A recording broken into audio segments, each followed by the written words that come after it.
Üdv mindenkinek, sziasztok! Itt vagyunk újra a Lap Timing Extrával, ugye a Balaton Park Circuitről, ami egy új versenypálya, és Csabiéknak elég sok köze van hozzá. Nagyon sokan kérdeztétek, hogy mikor jövünk erre. Már volt 2 adás, tehát aki most látja ezt az adást először, annak ajánlom, hogy érdemes a csatornán visszanézni, hiszen már egy Alfa Romeo Giulia QV-val és egy Megane RS Trophy R-rel is voltunk már itt a pályán, tehát vannak már idők.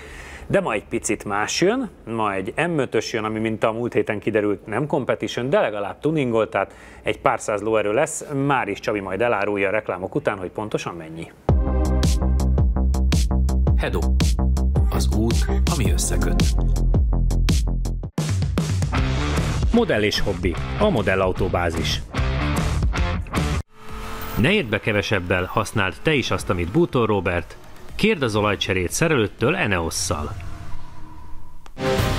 Csatornánk partnere az Unibet Magyarország.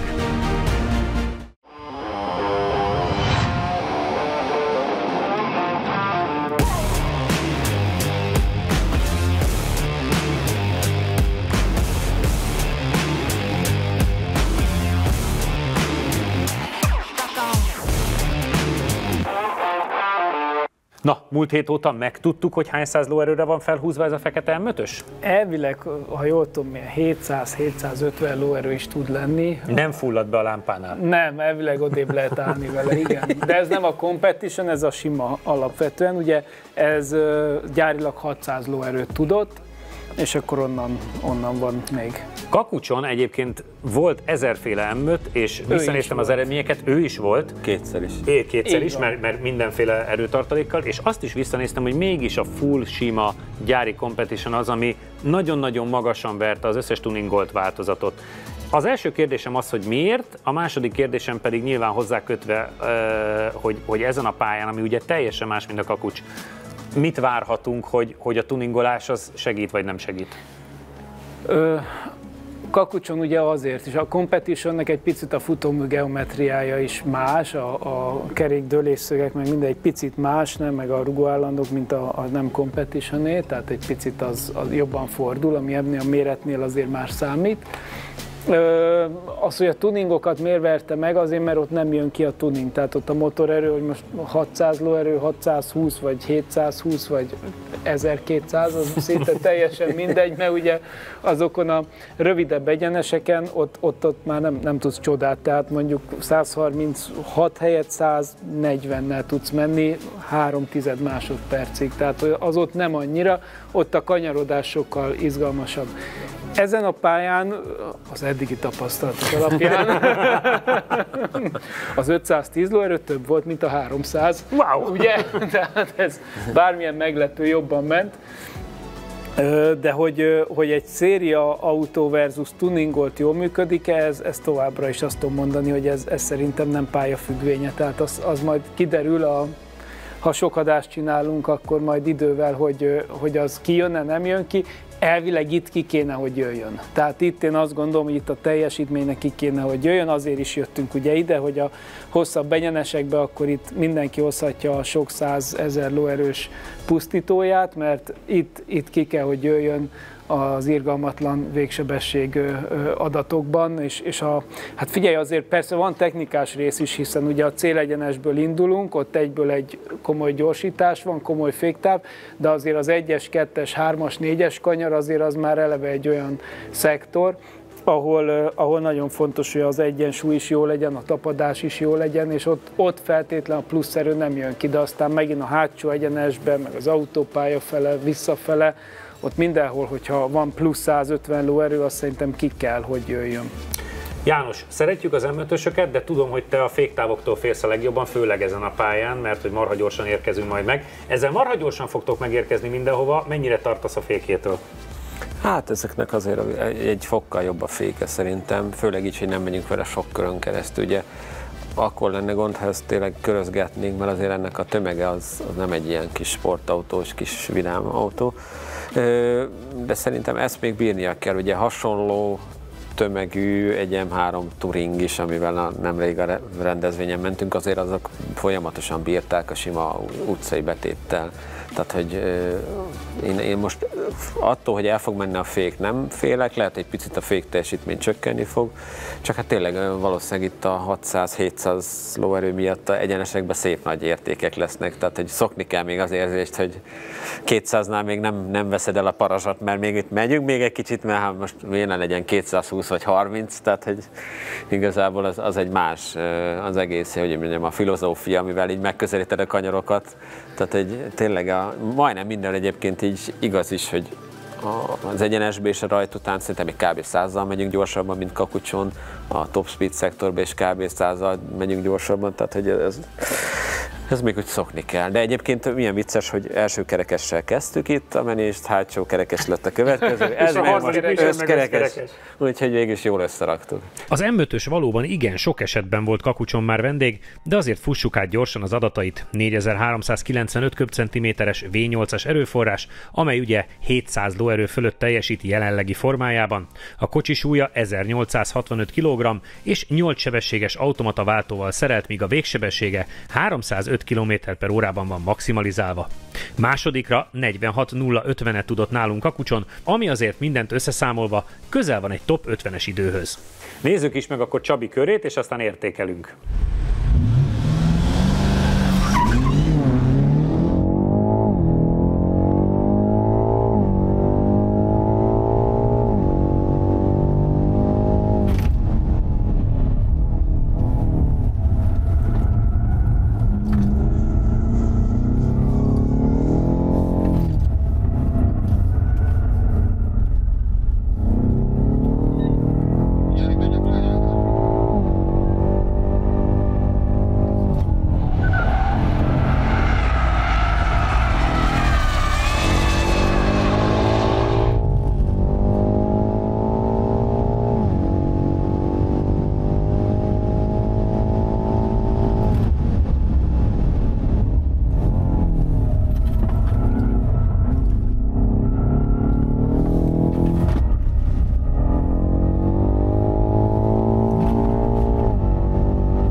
Rajtnál még nagyon erős volt, de a hátsó egyenesben már alig jött.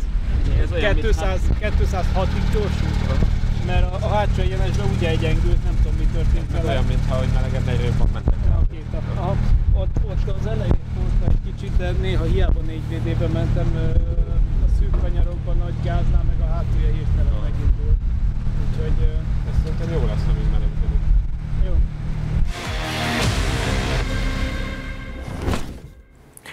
Na hát figyelj, azt kell mondanom, ugye többször visszautalok a rajtra, mert mindig ott voltam, erről lemaradt a Viktor a kamerával. Hozzá volt szokva az megállhoz, meg az alfához, hogy mekkorát kell fordulni, olyat rajtolt, hogy a csávó ott maradt.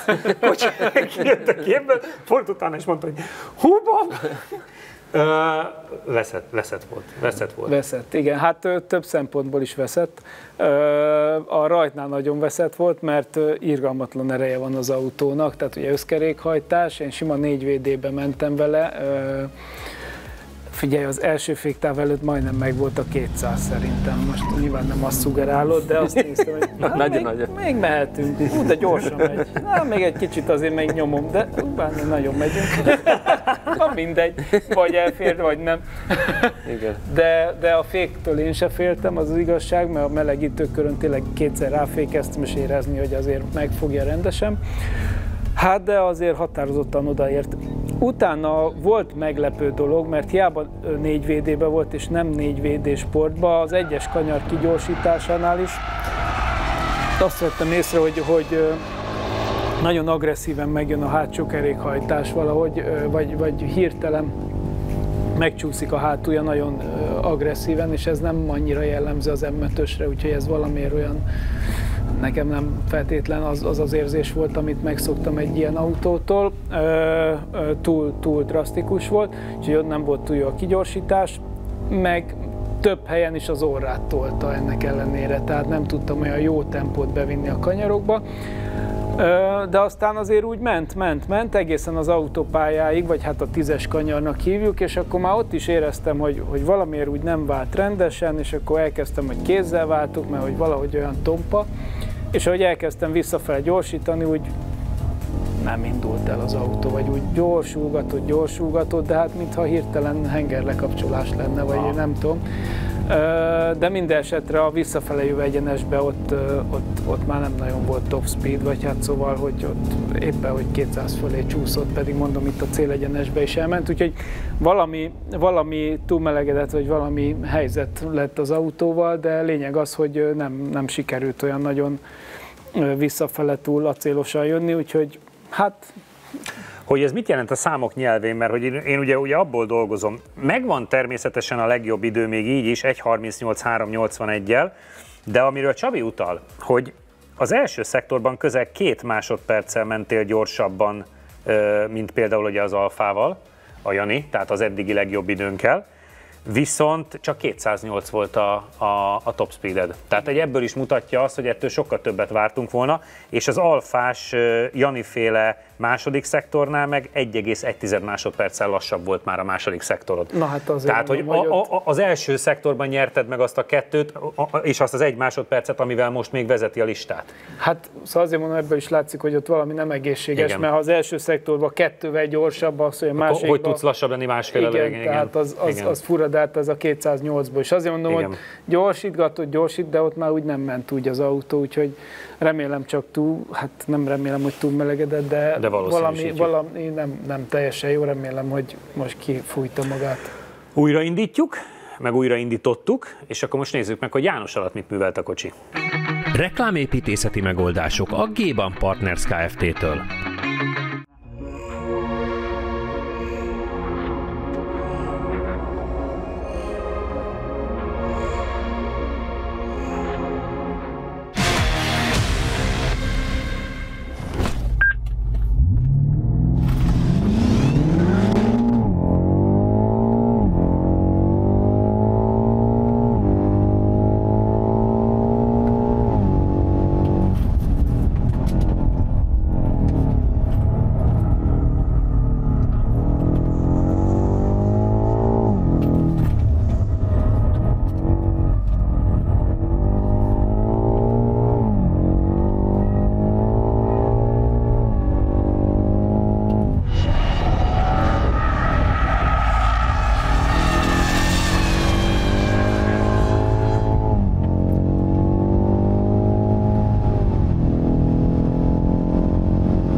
Na, hát akkor itt a bizonyíték arra, hogy hogy nem feltétlenül fogja ezt a kilométermennyiséget se kibírni minden autó, mert hogy ez a safety program nálad olyannyira bejött, hogy egyetlen eredménye van az első szektor, ami ega az alfáival, de 2 másodperccel lassabb, mint a Csabi első szektora, tehát valószínűleg neked már ott se volt annyira jó. A rajtal még nem volt bajom, csak láttam, hogy kézzel váltasz, és már a váltási idők is hosszúak voltak. Igen, meg utána már az első egyenesbe éreztem, hogy Csabi mondta, hogy neki mi volt, hogy ott a, nem tudom, 20 másodperc padlógáz végén már nem úgy húz a kocsi.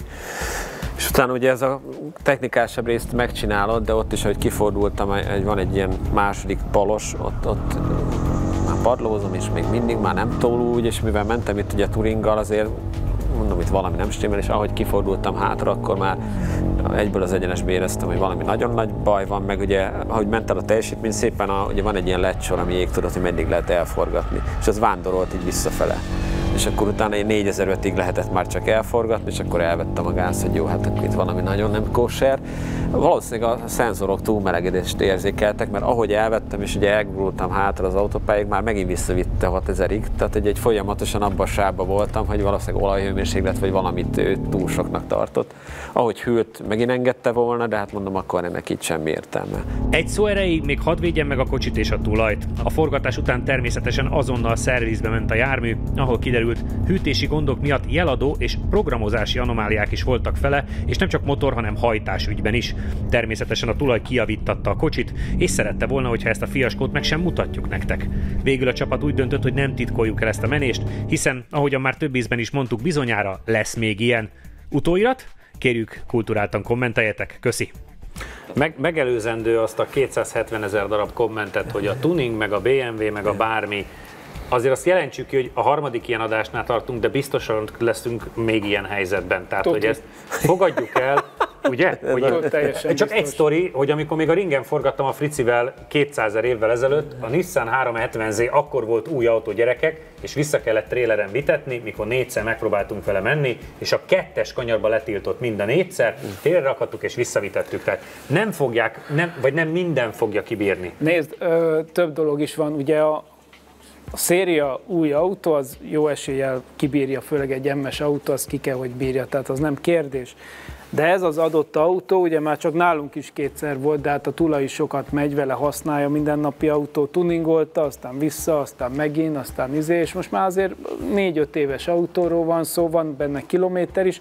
A hétköznapokban jól működik, épp mondja, hogy most cseréltetett benne pont, hogy jön a műsorban, összes olaj, minden friss benne, de hát azért van benne kilométer, stb., mert használati tárgy.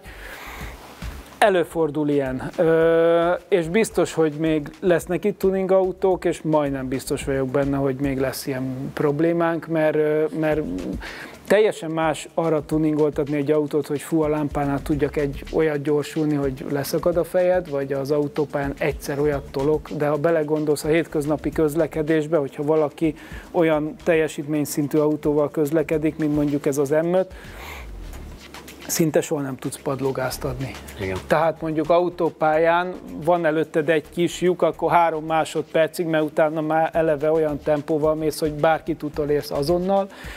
Városba, országúton szinte lehetetlen, max. Egy előzésnél szintén 3 másodpercig.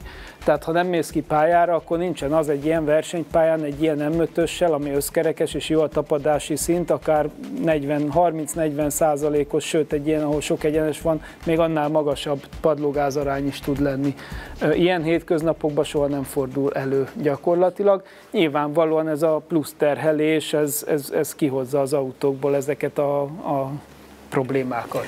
Én megmondom őszintén, hogy egyáltalán nem voltam meglepődve, kicsit korán jött az első safety programos sztori, de tudom, hogy lesz még ilyen, és én azt gondolom, hogy ennek a műsornak ez is az egyik alapja, hogy ezt is bebizonyítsuk a nézőknek, hogy nem véletlenül van a kakucs is, meg van ez is, meg ki tudja még mi más is lesz, mert minden pályát meg kell tartanunk, mert vannak autók, amik erre lesznek jók, vannak, amik erre, vannak, amik arra. Igen, alapvetően egy M5 jó erre, valószínűleg ennek most van valami, és ugye szerintem az biztató. Szerzünk egy másikat. Igen, az biztató, hogy az egy ilyen modern motor, tehát nem az volt, hogy elmegy a határig és szétrobbant nem volna, szétrobbant, hanem szól. Szépen lassan veszi volt, vissza igen. a teljesítményt, tehát veszi vissza. Úgyhogy szerintem alapvetően ez egy jó jel. Igen, egy tuningolt motornál nagyon hamar elmehetsz egy olyan irányba, hogy esetleg csak lehet, hogy szenzor rossz adatokat mér, vagy bármit csinál, akkor ugye elveszi a teljesítményt, mint hogy bármi baj legyen. A hűtés ugye ez nagyon fontos, és tényleg, ahogy Csabi mondta, egy ilyen típusú pályán, ahol akár tényleg 50% szerintem itt kb. Megvan a padlógáz arány, tehát hogy majdnem minden nyeresben 10-20 másodpercet padlógázon állunk, egy olyan sebességig eljutunk, amit közúton soha, és akkor egy nagyon nagy fék, és akkor azt gondolnád, na, volt ideje visszaülni, megint egy marmi nagy gáz, tehát hogy iszonyat, amit kapnak itt ezek a motorok. Hát most ez az első ilyen, ami kijött, de lesz még ilyen, azt tuti. Nektek azt mondanám, nektek köszönöm, nektek pedig azt mondanám, hogy ugye a Kakucson egy 911 GT3 RS vezeti a listát, a jövő héten pedig egy nagyon hasonlót fogunk, nem a jövő héten, mindig keverem, bocsánat, tehát a következő extra adásban, mert a jövő héten biztos, ami Kakucs lesz, a következő extra adásban itt egy nagyon-nagyon érdekes, újra ilyen kis GT3 RS feliratú jármű fog következni. Majdnem. Sima GT3? Igen. Nem RS, én kérek elnézést. De ez is volt Kakucson. De ez is volt Kakucson? Igen. Új, akkor vissza lehet keresni Kakucson, melyik az? Tippelgessetek. Tehát Porsche lesz a jövő héten, addig is tartsatok majd velünk minden műsorban, és Insta, YouTube, Facebook, TikTok. Jövő héten találkozunk normál laptiminggal, aztán visszatérünk majd ide az extrával is. Kövessetek bennünket, sziasztok! Üdv mindenkinek, sziasztok! Itt vagyunk újra a Laptimingban, és egy olyan vendéget köszönhetünk mellettünk, aki még nem volt itt a műsorban, viszont nagyon híres a magyar médiában, a YouTube-ban, és YouTube-ban, szép volt Zoltán, a YouTube-on van saját csatornája, nem is egy, és hozni fog az elkövetkezendő időszakban több autót, most egy ilyen szép zöldet hozott, már is kezdünk.